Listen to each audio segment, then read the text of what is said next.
Friends, welcome to my YouTube channel Saraswati commerce academy. तो friends, आज हम करने वाले हैं अपना +1 अकाउंट का और चैप्टर नंबर 11। ठीक है, हमने इसका जो बहुत सारा जो वीडियो सेशन है वो हम ऑलरेडी डिस्कस कर चुके हैं इस चैप्टर के बारे में। ठीक है, आज का जो हमारा वीडियो सेशन रहने वाला है वो है डबल कॉलम के ऊपर। ठीक है, मैं आपको बताऊं कि ये हमारा कैश बुक का चैप्टर है। कैश बुक का जो चैप्टर है मोस्ट इम्पोर्टेंट चैप्टर है आपका। इस चैप्टर में से आपका 100% जो है क्वेश्चन आने वाला है। और आज का जो वीडियो सेशन है वो और भी ज्यादा इम्पोर्टेंट है, क्योंकि इसी टाइप के जो क्वेश्चंस हैं वो एग्जाम्स के अंदर पूछे जाते हैं। ठीक है, हम इसमें पहले क्या कर चुके हैं, इस वीडियो सेशन में पहले वाले में हमने इसका कर लिया है कि क्या इसका इंट्रोडक्शन है, कौन कौन सी मेन सब्सिडरी बुक्स होती हैं, इसके एडवांटेजेस क्या है, व्हाट इज कैश बुक, हमें इसकी जरूरत क्यों हुई। ठीक है, इसकी जरूरत क्यों पड़ी कैश बुक की, अगर हम इसको मेंटेन करते हैं तो उसके क्या क्या एडवांटेजेस होते हैं, इसकी टाइप्स ऑफ कैश बुक क्या है। हमने इसके टाइप्स में पढ़ा था सिंगल कॉलम, ठीक है, डबल कॉलम। डबल कॉलम में हमने आगे आज हम इसको पढ़ने वाले हैं डबल कॉलम को। हम इसका एक प्रैक्टिकल क्वेश्चन भी देखेंगे और डबल कॉलम भी बहुत इजी है। ठीक है, एक हमने पढ़ा था ट्रिपल कॉलम और एक पढ़ा था हमने पेटी कैश बुक। जो आपका ट्रिपल कॉलम है वो आपके सिलेबस में नहीं है। डबल कॉलम में भी जो आपका जो थर्ड पार्ट है वो अवेलेबल है कैश और बैंक का, आप इकट्ठा कॉलम बनाते हो। ठीक है, देखो सिंगल कॉलम में आपने क्या पढ़ा था कि जिसके अंदर हम क्या करते थे, एक ही कॉलम होता था ओनली कैश का। डबल कॉलम के अंदर आप पढ़ोगे कि इसके अंदर कैश और बैंक दोनों का कॉलम होगा। ठीक है, अगर आपने वो सिंगल वाला नहीं देखा है कि सिंगल कॉलम कैश बुक किस तरीके से प्रिपेयर होती है, तो आप डिस्क्रिप्शन बॉक्स में जाइए, आपको वहां पे 11 चैप्टर की प्लेलिस्ट का लिंक मिलेगा, आप वहां पे समझ सकते हैं। वहां पे भी प्रैक्टिकल क्वेश्चन जो है मैंने करवाया हुआ है, आप इजीली समझ सकते हैं। तो फ्रेंड्स, अगर आप चैनल पे न्यू है तो चैनल को आप प्लीज सब्सक्राइब कर दीजिए, वीडियो को लाइक कर दीजिए और बेल आइकन को प्रेस जरूर कर दीजिएगा, ताकि आपको आगे आने वाली वीडियोस का नोटिफिकेशन मिलता रहे। तो चलिए अब स्टार्ट करते हैं हमारा double column cash book. Double column cash book, अब आपको पता है कि इसके अंदर 2 कॉलम होंगे। ठीक है, किस किस के कॉलम होंगे, 2 कॉलम कैश बुक भी हम इसको कह सकते हैं। कैश बुक हमने इसमें बनानी है, हमारी कैश बुक होती है, बट इसके अंदर 2 कॉलम होंगे। कौन कौन से, एक तो कैश का कॉलम, एक होगा हमारे पास बैंक का कॉलम। सबसे पहले आप इसको फॉर्मेट देखिए, फॉर्मेट क्या होता है, आप इसको भूल जाइए कि यहाँ पे भी कुछ लिखा हुआ है। आपने लिखना है यहाँ पे सबसे पहले डेट। ठीक है, डेट लिखना है। डेट लिखने के बाद आपने लिखनी है पर्टिकुलर्स। पर्टिकुलर्स में ये आपकी देखो कि यहाँ तक का, जहां तक ये डेट जो है अगली साइड की लिखी हुई है, यहाँ तक का जो इधर वाला पोर्शन होता है, लेफ्ट हैंड साइड होती है, इस साइड को हम बोलते हैं डेबिट साइड। क्या बोलते हैं हम, डेबिट साइड। डेबिट साइड को हम इस तरीके से भी लिख सकते हैं DR. ठीक है, ये होती है हमारी डेबिट साइड। हम लिखते हैं सबसे पहले इसमें डेट, पर्टिकुलर्स, VN। VN का मतलब क्या होता है, वाउचर नंबर। ठीक है, वाउचर नंबर, जहां से हम सोर्स डॉक्यूमेंट होते हैं हमारे ये, ठीक है, वहां से हम इसमें कैश बुक को प्रिपेयर करने में हमें हेल्प मिलती है। नेक्स्ट है हमारे पास LF। LF का मतलब होता है लेजर फोलियो। ठीक है, यहाँ से हम जो जर्नल में जो हम बुक्स बनाते हैं तो हम सीधे उसकी लेजर पे पोस्टिंग कर देते हैं। नेक्स्ट है हमारे पास ये वाला, देखो सिंगल कॉलम कैश बुक में हम क्या बनाते थे, सिर्फ कैश का कॉलम बनाते थे, दैट्स इट। ठीक है, date, particulars, VN, LF, cash. ठीक है, अब डबल कॉलम आ गया, एक और कॉलम ऐड कर दो, किसका कॉलम ऐड कर दोगे, बैंक का।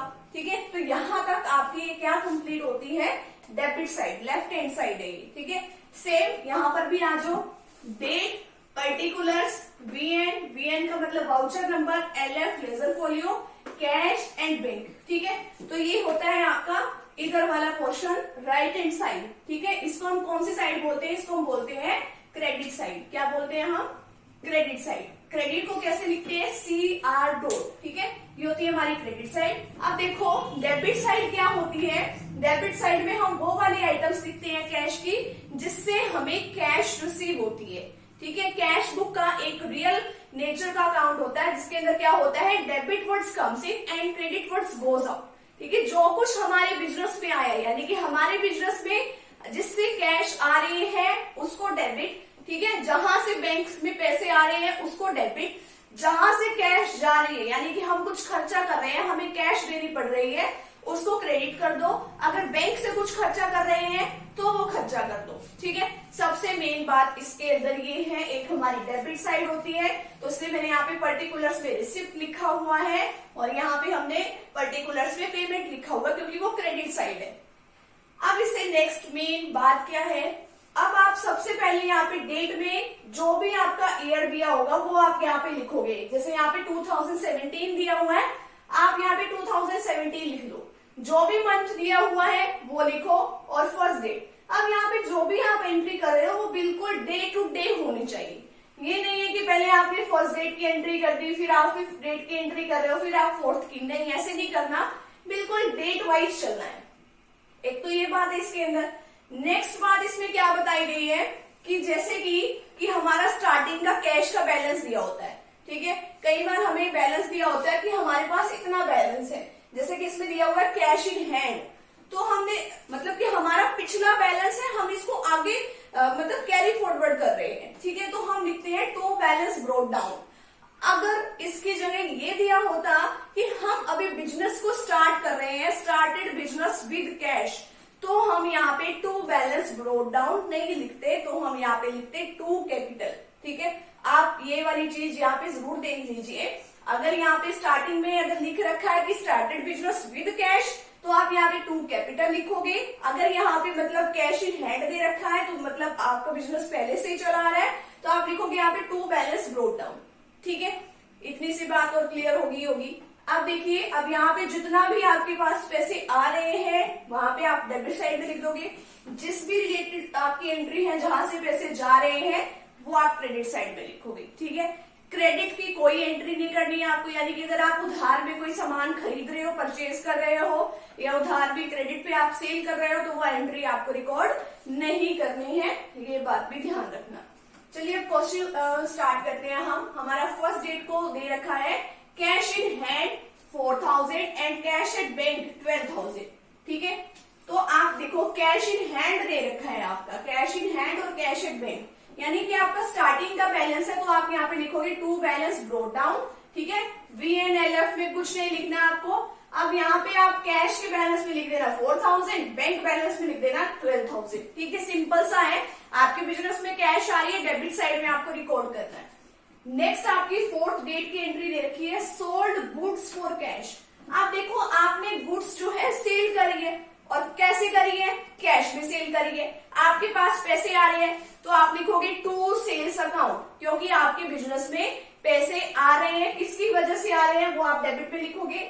एक और इसमें मेन बात है, जब भी आप डेबिट पे कोई भी एंट्री करते हो तो आपको टू वर्ड का यूज करना है। अगर आप क्रेडिट में कोई भी एंट्री कर रहे हो तो आपको सबसे पहले बाय वर्ड का यूज करना है, ठीक है। इतनी से ये भी बात क्लियर हो गई होगी। अब ये फोर्थ डेट में आपने एंट्री करनी है, तो यहाँ पे 4 डाल दो, ठीक है। ये आपकी डेट है, टू सेल्स अकाउंट। अब हम यहाँ पे क्या लिखेंगे, कैश में 13,200, क्योंकि ये हमें कैश में रिसीव हो रहे हैं, तो हमने कैश साइड में हम यहाँ पे लिख दिया। अब बैंक में कुछ नहीं लिखेंगे, क्योंकि बैंक में हमें कुछ नहीं मिला, ठीक है। नेक्स्ट हमारे पास एंट्री है फिफ्थ डेट की। फिफ्थ डेट की क्या एंट्री है, रिसीव्ड फ्रॉम सुरेश। अब हमें सुरेश से मिले हैं, ठीक है। अब कुछ नहीं कह रखा कि बैंक का, तो कुछ नहीं कह रखा, तो यानी कि हम क्या एज्यूम करेंगे कि हमें कैश में मिले हैं। कितने मिले हैं, 2500। तो हम पहले तो यहाँ पे लिख देंगे कैश साइड में 2500, क्योंकि आपको पता है यहाँ पे जो कुछ भी हमें कैश में मिलता है या बैंक में मिलता है, तो हम यहाँ पे डेबिट साइड में रिकॉर्ड कर लेते हैं। अब देखो किससे मिले हैं, हमें सुरेश से मिले हैं, तो यहाँ पे क्या लिख देंगे, टू सुरेश। फिफ्थ डेट को हम यहाँ पे लिख देंगे टू सुरेश 2500। अब नेक्स्ट देखिए, रिसीव्ड अ चेक। अब हमें चेक रिसीव हुआ है, किससे हुआ है। अब ये तो आपको पता है कि आपको क्या कहाँ पे लिखनी है, ये बैंक में एंट्री करनी है। Received a cheque from Ravi, आपको रवि से चेक मिला and immediately deposited it into the bank, और सेम डेट पे ही आपने उसको मतलब बैंक में जमा करा दिया। कितने अमाउंट का आपको चेक मिला, 6400। अब आपके बैंक अकाउंट में पैसे आ रहे हैं, ठीक है, आ रहे होंगे ना, तो आप यहाँ पे 6 डेट डालोगे यहाँ पे, ठीक है। और आप यहाँ पे लिख दोगे बैंक साइड में, कैश में नहीं लिखना, बैंक में। कितनी अमाउंट से, 6400 से, ठीक है। अब एक बात इसमें ध्यान देने की बात है, मतलब ध्यान दो उसके ऊपर कि अगर मान लो आप सेम डेट पे बैंक में जाके कैश को डिपॉजिट करा के आ रहे हो, तो आपको लिखना है उस पर्सन का नेम यहाँ पे टू साइड में, ठीक है, टू रवि। अगर आप सेम डेट पे जाके डिपॉजिट नहीं करा के आते, मान लो अगर आपके यहाँ से 6 से 7 डेट भी हो जाती, तो आप लिखते यहाँ पे टू चेक इन हैंड, ठीक है। अब आपने सेम डेट पे डिपॉजिट करा दिया तो आप इसका नेम लिख देना। नेक्स्ट है 7 डेट को entry, salary paid to office staff by cheque. अब आपने ऑफिस स्टाफ को सैलरी पे करी है चेक के थ्रू, कितनी 7,600। अब आपके पास से तो पैसे जाएंगे, ठीक है, किसके थ्रू जाएंगे, चेक का काम तो बैंक में होता है, तो आप लिखोगे बाय सैलरीज अकाउंट। सबसे पहले तो आप बैंक से पैसे लेस कर दो, ठीक है। अगर पैसे आते हैं, इंक्रीज होते हैं, तो आप लिखते हो डेबिट साइड में, चाहे वो कैश में आ रहे हो या वो बैंक में आ रहे हो। अगर आपके पास से पैसे जा रहे हैं तो आप इसको लिखोगे क्रेडिट साइड में। तो आप मतलब अपने वर्कर्स को सैलरी पे कर रहे हो तो आप लिखोगे बाय सैलरीज अकाउंट 7,600 से, यहाँ पे आप डेट डाल लेना जनवरी 7, ठीक है। नेक्स्ट आपने करना है 10 डेट को एंट्री करनी है, पेड सुधीर बाय चेक। अब आपने कोई सुधीर होगा, आपने उसको पेमेंट करनी है यानी कि चेक से। अब आपका मतलब बैंक बैलेंस फिर से कम हो जाएगा, कितने से 5,000 से, तो यहाँ पे लिख दो 5,000 और यहाँ पे उस पर्सन का नेम लिख देना बाय सुधीर, ठीक है। अब मैंने यहाँ पे अकाउंट वर्ड का यूज क्यों नहीं किया, मैंने ये वर्ड का यूज इसलिए नहीं किया क्योंकि ये पर्सन का नेम है, पर्सन नेम के आगे कभी भी अकाउंट का वर्ड जो है यूज हम नहीं करते हैं। नेक्स्ट है पेड फॉर ट्रेवलिंग एक्सपेंसेस। अब ट्रेवलिंग एक्सपेंसेस के लिए हमने 12 डेट को खर्चा किया, फिर से यहीं से पैसे जाएंगे। अब देखो अब कुछ कह नहीं रखा कि बैंक से, तो हम क्या एज्यूम करेंगे कि ये कैश में से हम बैलेंस को कम करेंगे, कितना, ये कैश का कॉलम है तो ये 1,200 ये हम यहाँ से कम कर देंगे, ठीक है। नेक्स्ट हमारे पास है कैश परचेजेस। अब आपने कैश में सामान खरीदा है, कितना खरीदा है 8,000, ठीक है। आपके पास से फिर कैश कम हो रही है, किस रीजन से कम हो रही है, आपने परचेज किया है, तो बाय परचेजेस अकाउंट कितने से कम कर दोगे आप, कैश में से 8,000 से, ठीक है। नेक्स्ट एंट्री फिर आ रही है आपके पास 16 डेट को, कैश डिपॉजिटेड इनटू बैंक। अब ये आपकी मेन एंट्री है, आप इसको इंपॉर्टेंट मार्क करना चाहो तो वो भी कर सकते हो। पेपर में ये बार बार आने वाली एंट्री, हम इसको कह सकते हैं कि मोस्ट इंपॉर्टेंट है, आती है हर बार। अब देखो इसमें कैश डिपॉजिट करा रहे हो बैंक के अंदर जाके। अब एक तरफ तो क्या हुआ कि आपके पास से कैश कम हो रही है, ठीक है, आपके पास से कैश कम हो रही है। दूसरी तरफ क्या हुआ, आपका बैंक का जो बैलेंस है वो इंक्रीज हो रहा है, कैश कम हुई, ठीक है, वो आपने लिखना है आपने डेबिट साइड में, यानी कि आपके पास कैश कम हो रही है। मेन बात ये, आपके पास कैश कम हो रही है। और दूसरी बात क्या है, आपके पास बैंक में क्या हो रहा है कि आपका बैंक बैलेंस बढ़ जाएगा। जहां मतलब कि आपका बैंक बैलेंस बढ़ेगा वो साइड आप रिकॉर्ड करोगे डेबिट साइड में, ठीक है, क्योंकि रूल क्या होता है डेबिट वर्ड्स कम सी, तो बैंक साइड में आपको इसको इंक्रीज कर देना है। आप इसको इंक्रीज कर दो बैंक बैलेंस में, कितने से 10,000, ठीक है। और यहां से देखो इस एंट्री का 2 टाइम्स इफेक्ट हुआ ना, एक तरफ तो बैंक बैलेंस बढ़ गया और दूसरी तरफ कैश जो है वो डिक्रीज हो गई, तो इस एंट्री को हम बोलते हैं कॉन्ट्रा एंट्रीज, और ये 2 बार रिकॉर्ड होती है। और हम लेजर फोलियो में यहाँ पे देखो मैंने यहाँ पे सी वर्ड का भी यूज किया है, सी, ये किस लिए है, कॉन्ट्रा एंट्री के लिए। तो यहाँ पे आपने 10,000 यहाँ पे रिकॉर्ड कर दिया। अब देखो दूसरी तरफ तो यहाँ पे तो आपने कहाँ रिकॉर्ड किया है, बैंक में। अब यहाँ पे आप कहाँ रिकॉर्ड कर रहे हो इसको, कैश में। कैश में क्यों रिकॉर्ड कर रहे हो, क्योंकि आपका कैश का बैलेंस तो कम हो रहा है ना। अगर आपका बैंक का बैलेंस बढ़ रहा है तो आपका कैश का बैलेंस क्या हो रहा है, कम हो रहा है। यहाँ पे आप सी डाल के यहाँ पे भी इसकी एंट्री कर दोगे, दिस इज कॉन्ट्रा एंट्री, ठीक है, ये आपकी कॉन्ट्रा एंट्री है।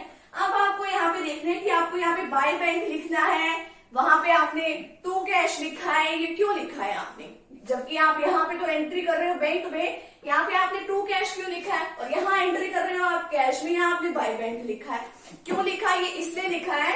अब देखिए जब भी आप यहाँ से आप बैंक में आप पैसे आपके पास आए हैं, आए किसकी वजह से है, क्योंकि आपने जो है कैश जमा कराया है, आपने कैश यहाँ पे जमा कराया है, कैश मतलब जमा कराने की वजह से आपके पास पैसे आ रहे हैं। तो यहाँ पे तो रीजन लिखना है, यहाँ पे आप रीजन लिखोगे ट्रू कैश अकाउंट, ठीक है। अब देखो यहाँ पे आपने पैसे कम कर दिए यहाँ पे बैंक से, अब यहाँ पे आपने बाय बैंक इसलिए लिखा है क्योंकि ये जो कैश का बैलेंस आपका कम हुआ है वो इसलिए कम हुआ है क्योंकि आपने बैंक में जाके पैसे क्या है जमा कराए हैं, ठीक है। तो ये आपकी कॉन्ट्रा एंट्री है। अगर आगे भी आपकी कोई एंट्री आ जाए पहले आप अमाउंट लिख लो, ठीक है, आपको ये वाला काम करना है। नेक्स्ट है आपका कैश में आपने सेल करी है, अब आपके फिर पैसे आ रहे हैं तो आप कहाँ लिखोगे उसको, डेबिट साइड में, ठीक है। टू सेल्स, कितने से आपकी सेल्स है 15,100, टू सेल्स अकाउंट 15,100। नेक्स्ट आपकी है सेम डेट को परचेज कर रहे हैं आप मशीनरी और पेमेंट कर रहे हो मेड बाय कैश, तो बाय मशीनरी लिख देना। अब देखो आपकी एसेट्स आप परचेज कर रहे हो तो इसलिए आप क्या लिखोगे, बाय मशीनरी, परचेजेस नहीं लिखोगे क्योंकि मशीनरी जो है आपकी फिक्स एसेट्स है। जब भी आप फिक्स एसेट्स को परचेज करते हो तो आप उसी का नाम लिख देते हो। तो बाय मशीनरी, ठीक है, कितने की आपने परचेज करी है, 6800 की यहाँ पे आपने लिख देना। आपका कैश बैलेंस कम हो रहा है क्योंकि आपको बताया हुआ है कि यहाँ पे कौन सी एंट्री करते हो अगर आपको कैश का बैलेंस डिक्रीज हो रहा हो, ठीक है। तो आपने यहाँ पे एंट्री कर दी और यहाँ पे बोला भी है साफ साफ कि कैश में आपने किया है। नेक्स्ट है पेड वेजेस, 21 डेट को फिर से आप एंट्री करनी है आपने, paid wages for erection of above machinery. अब देखो जो भी आपने मशीनरी खरीदी है उसके ऊपर आपने उसको ठीक ठाक कराने में खर्चा करना है। कितना खर्चा करना है, 400, ठीक है। तो यहाँ पे भी आप लिख दोगे बाय मशीनरी अकाउंट, फिर कैश का बैलेंस कम कर देना 400 क्योंकि वहां पे बैंक के बारे में कुछ नहीं कहा, ठीक है। नेक्स्ट है आपकी 22 डेट की एंट्री, वो क्या है, withdraw from bank for office use. अब देखो ये भी आपकी कॉन्ट्रा एंट्री है। वो कैसे है, आपने पैसे निकाले हैं बैंक से। अब एक तरफ तो आप पैसे निकाल रहे हो बैंक से, ठीक है, एक तरफ तो आपका बैंक बैलेंस जो है वो कम हो रहा है, ठीक है, दूसरी तरफ आपके बिजनेस में कैश भी तो आ रही है ना, ठीक है। तो उसके भी एंट्री के टू इफेक्ट्स होंगे, तो इसको भी हम क्या बोलेंगे, कॉन्ट्रा एंट्री है। अब इसमें एक बात ध्यान देने की क्या है, अब इसमें तो लिखा है ऑफिस यूज के लिए, तो इसको आप डबल टाइम एंट्री करोगे। अगर यहाँ पे ऑफिस यूज ना लिखा होता, अगर यहाँ पे लिखा होता फॉर पर्सनल यूज, तो इसको हम कॉन्ट्रा एंट्री नहीं बोलते क्योंकि पर्सनल यूज के लिए होता तो वो पैसे निकालता बैंक से अपने घर ले जाता, ठीक है। अब देखो वो बिजनेस में कैश नहीं आता। अब ये कैश बुक जो हम प्रिपेयर करते हैं वो करते हैं हम अपने बिजनेस के पर्पस के लिए, बिजनेस की एंट्रीज रिकॉर्ड करते हैं। तो अगर यहाँ पे पर्सनल यूज लिखा होता तो हम यहाँ पे सीधा सीधा लिख देते कि हमने यहाँ से पैसे निकाले हैं, आपका बैंक बैलेंस कम हो गया। अब आपका बैंक बैलेंस कम हो रहा है तो आप यहाँ से बैंक बैलेंस कम कर दो। कितना बैलेंस कम हो रहा है आपका, 7500, ठीक है। तो आपने यहाँ से कम कर दिया और दूसरी तरफ आपका कैश का बैलेंस बढ़ रहा होगा। जब आप कैश इंक्रीज होती है तो आप लिख दोगे यहाँ पे 7500, ठीक है। और यहाँ पे आपने सी लिख देना है, सी का मतलब कॉन्ट्रा, और यहाँ पे भी आप क्या लिख दोगे, सी, सी का मतलब यहाँ पे भी आपकी ये क्या है, कॉन्ट्रा एंट्री है। अब आपको फिर वही देखना है, यहाँ पे आपको टू कैश लिखना कहाँ है और बाय बैंक कहाँ लिखना है। अब देखो जो आपका ये बैंक का बैलेंस कम हो रहा है, ठीक है, बैंक बैलेंस कम हो रहा है, किस वजह से कम हो रहा है, क्योंकि आपने पैसे निकाले हैं। अब आपके बिजनेस में कैश आ रही है, ठीक है, तो आप यहाँ पे लिख दोगे बाय कैश अकाउंट, ठीक है। और यहाँ पे देखो इस साइड में ये जो आपके पास पैसे आए हैं वो कहाँ से आए हैं, बैंक से निकाले हैं, तो दैट्स वाई हमने यहाँ पे क्या लिखा है, टू बैंक अकाउंट, ठीक है। तो ये आपकी कॉन्ट्रा एंट्री है। नेक्स्ट आपकी 23rd डेट पे एंट्री है, received a cheque from Anil deposited it into bank. आपको रिसीव हुआ चेक अनिल से और आपने उसको सेम डेट पे डिपॉजिट करा दिया, तो आप क्या लिखोगे, टू अनिल 4600, ठीक है, टू अनिल 4600, ठीक है, दैट्स इट। नेक्स्ट है आपका 27 डेट को, Anil cheque return by cheque dishonoured, क्योंकि जो अनिल का चेक है, ठीक है, फिर 27 डेट को है ये एंट्री, मतलब कि जो भी अनिल ने चेक दिया था और हमने जाके उसको बैंक में डिपॉजिट करा दिया था, उसको तो बैंक ने डिसऑनर्ड कर दिया, रिजेक्ट कर दिया किसी रीजन से, ठीक है। जितने का चेक था अगर वो डिसऑनर्ड हो जाता है, ठीक है, तो आप कहां से उस बैलेंस को कम करोगे, बैंक बैलेंस में आप उसको क्या कर दोगे, क्रेडिट कर दोगे। क्रेडिट का मतलब होता है आपका बैंक बैलेंस यहाँ पे आके क्या हो गया, कम हो गया। अगर आपका बैंक बैलेंस बढ़ता तो आप उसको डेबिट साइड में रिकॉर्ड कर लेते, अगर कम हो रहा है तो आप उसको कहाँ रिकॉर्ड करोगे, क्रेडिट साइड में। नेम से ही बाय अनिल 27 डेट को ही आपने एंट्री कर देनी है, ठीक है। नेक्स्ट है आपकी purchase the computer and paid by 8000 cheque, ठीक है, आपने कोई कंप्यूटर परचेज किया है, वो आपने उसकी पेमेंट करनी है चेक के थ्रू, ठीक है। आपने अब देखो कंप्यूटर खरीदा है, कंप्यूटर भी आपकी एक फिक्स एसेट्स होती है, आपने ऑफिस यूज के लिए खरीदा तो आप इसको क्या लिखोगे, बाय ऑफिस इक्विपमेंट अकाउंट, ठीक है। अब आपका देखो बैंक बैलेंस आपका कम हो रहा है तो इसलिए आपने यहाँ पे लिखा है इसको क्रेडिट साइड में 8000 से, ठीक है। ये आपका हो गया 28 डेट तक एंट्री आपकी कंप्लीट। नेक्स्ट है आपका 28 की हो गई। नेक्स्ट है आपकी 30 डेट की एंट्री, पेड चैरिटी। अब इसमें कुछ नहीं लिखा कि आपका बैंक बैलेंस कम हो रहा है, पेड चैरिटी है, यानी कि आपने कैश में दी है, तो बाय चैरिटी अकाउंट 30 डेट को आपने एंट्री करनी है बाय चैरिटी अकाउंट। कितना चैरिटी में कितना दान दिया आपने 120 का, ठीक है, यहां तक आपने रिकॉर्ड कर लिया। नेक्स्ट है फिर 31 को पेड इनटू बैंक, आपने 12,000 रुपीज फिर बैंक में पे करे हैं, ठीक है, पे करे हैं यानी आपने कैश निकाला, ठीक है, और बैंक में जाके जमा कराया। इसके भी 2 साइड्स हो गई, ये भी काउंटर एंट्री है।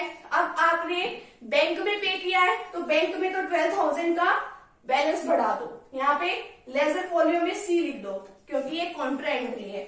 यहां से आपने 12,000 रुपीज कैश में से कम कर दो क्योंकि आपका कैश बैलेंस कम हो गया।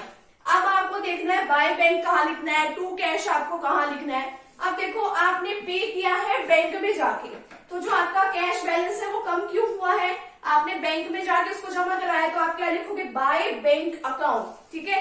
अब यहाँ पे आपका बैंक बैलेंस इंक्रीज हुआ है, ठीक है, आपके पास मतलब डिपॉजिट होके कहां से आए, क्योंकि आपने कैश बैलेंस जो है वो जमा करा के आए, तो दैट्स वाई आपने यहाँ पे क्या लिखा है टू कैश अकाउंट 12,000 से, दैट्स इट। तो ये हमारा भी यहाँ पे अभी क्वेश्चन कंप्लीट नहीं हुआ है, यहाँ पे तो हमने अभी तक रिकॉर्डिंग ही करी है। यहाँ पे आप इसका टोटल कर दो कैश का, यहाँ पे कर दो आप बैंक का, ये इसका टोटल करके कितना आया 42,300, यहाँ पे इसका टोटल आया 45,000। ये आपकी टोटल रिसिप्ट, टोटल पेमेंट्स का टोटल किया आपने, ठीक है, तो वो कितना आया 38,250 और इसका बैंक का आया 32,700, ठीक है। अब आपको देखना है कि 42,300 में से आप इसको लेस कर दो क्योंकि आपको दोनों साइडों का बैलेंस जो है वो इक्वल करना होता है, तो आप क्या कर दो इसको बाय बैलेंस कैरी डाउन कर दो। 42,300 में से अगर आप इस बैलेंस को लेस करते हो तो आपका कितना आ जाएगा 3,780। इसी तरीके से 45,000 में से आप 32,700 को लेस करोगे तो कितना आएगा 12,300। तो दोनों बैलेंस को आपने इक्वल इक्वल लिखना है, बिल्कुल सेम, बिल्कुल आमने सामने आपको लिखना है, ठीक है। 42,300 और 45,000 यहाँ पे भी इसी तरीके से। आप देखो जो आपका ये बाय बैलेंस कैरी डाउन है नेक्स्ट मंथ, ठीक है, नेक्स्ट डेट को ये आपका अगला बैलेंस कौन सा हो जाएगा ब्रोड डाउन, तो फेब 1 को ये आपका बैलेंस हो जाएगा ब्रोड डाउन, ठीक है, 3,780 और यहाँ पे 12,300। तो ये है आपका डबल कॉलम, ठीक है, डबल कॉलम का कैश बुक का आपका फुल फ्लेज्ड क्वेश्चन मैंने आज आपको करा दिया है। नेक्स्ट वीडियो सेशन में हम डिस्कस करने वाले हैं पेटी कैश बुक, जो कि आपका इस चैप्टर का बिल्कुल लास्ट टॉपिक है। उसके बाद हम अपना 12th चैप्टर जो है स्टार्ट कर देंगे। तो मिलते हैं फ्रेंड्स नेक्स्ट टॉपिक के साथ एंड नेक्स्ट वीडियो के साथ। Thank you very much.